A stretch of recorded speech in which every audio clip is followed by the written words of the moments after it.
ในคำสอนในห้องจักในคำสิทธิ์สอนในห้องจักในการเดินตามทางของพระเจ้าตามความเชื่อในพระเจ้าไอ้หู้จักอันพิจารณาเนาะอาจจะไอ้หู้ไอ้เราทุกคนจะรวมกันเขาการนี้แล้วก็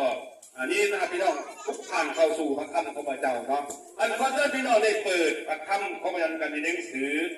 เพลงกระเสริญหรือว่าหนังสือคำเพลงอยู่ในหนังสือคำเพลง106อ่านข้อ 1มาถึงข้อ 3ข้อ 1มาถึงข้อ 3